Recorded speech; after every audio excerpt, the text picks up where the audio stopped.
Tahu nggak? Sekitar 19 juta penduduk berusia lebih dari 15 tahun mengalami gangguan mental emosional.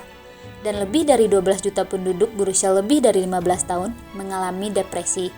Menurut riset kesehatan dasar atau Riskesdas pada tahun 2018.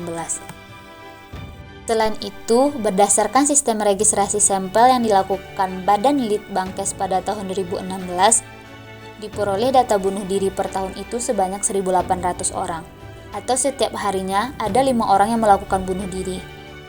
Serta 47,7% korban bunuh diri adalah rentang usia 10-39 tahun.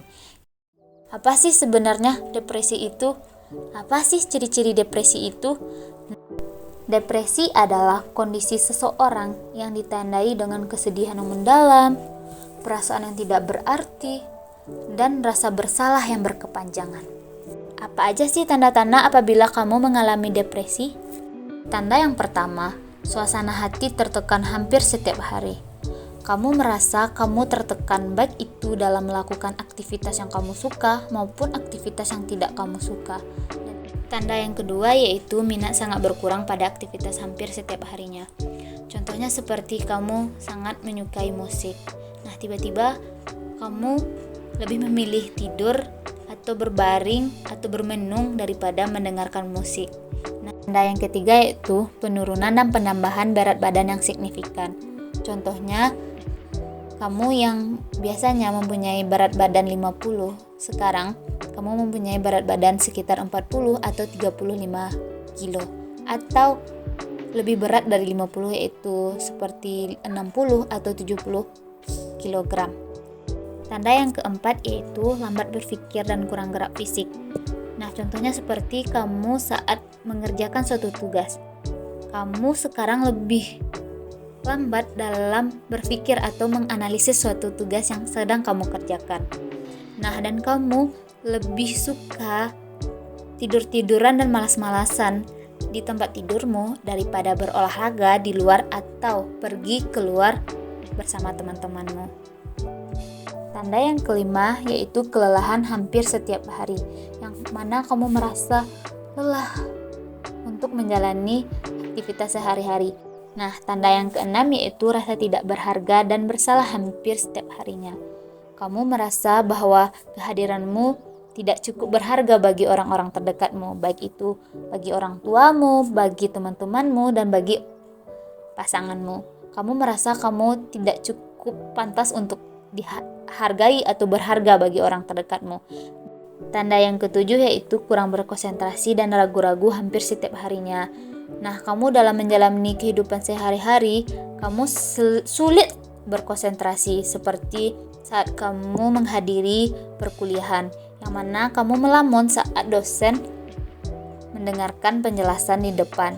Tanda yang terakhir yaitu memikirkan kematian dan ingin bunuh diri secara berulang, yang mana ini terjadi saat kamu merasa sendirian, merasa tidak berharga, dan kamu berpikiran ya udahlah, saya bunuh diri aja lah ya. Saya mati aja lah ya. Mungkin itu yang kamu rasakan. Atau bahkan lebih parahnya dilakukan dengan tindakan yaitu menyayat diri, ingin melompat dari gedung, dan lain sebagainya macamnya. Nah, bagaimana sih cara untuk mencegah terjadinya depresi? Yang pertama itu lebih mendekatkan diri kepada Tuhan. Ya, namanya kita sebagai makhluk, ya untuk mencari ketentraman dan kedamaian itu yaitu lebih mendekatkan diri kita kepada Tuhan. Yang kedua itu bersikap realistis terhadap apa yang diharapkan. Mungkin kita semua memiliki keinginan, cita-cita. Ya, keinginan dan cita-cita tersebut ya kita harus mengukurnya juga dengan kemampuan. Apakah ini sanggup kita menjalani atau enggak gitu. Makanya berpikirlah realistis terhadap apa yang ingin diharapkan.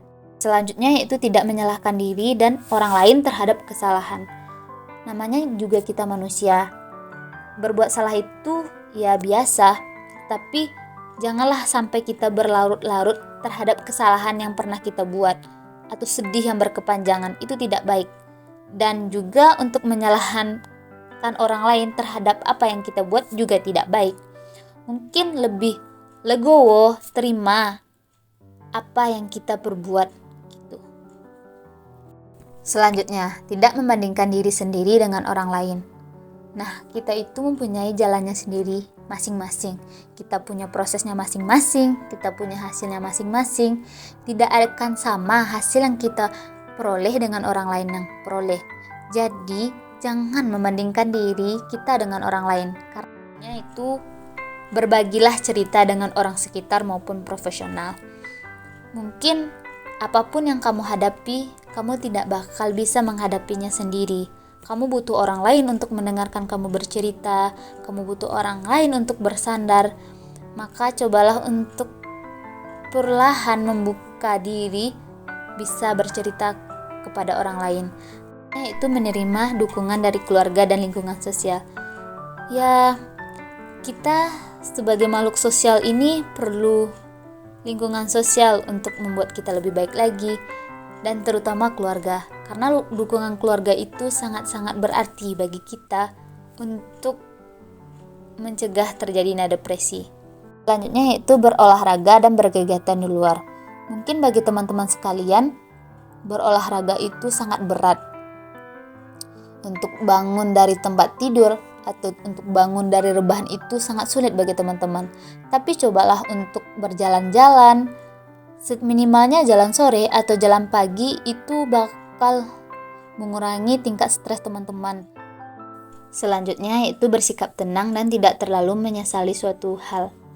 Ya, teman-teman harus dalam menghadapi segala sesuatu itu bersikap tenang dulu, jangan emosi. Dan apabila melakukan kesalahan, jangan terlalu menyesali hal tersebut. Selanjutnya yaitu bangunlah harga diri dan bersikap positif.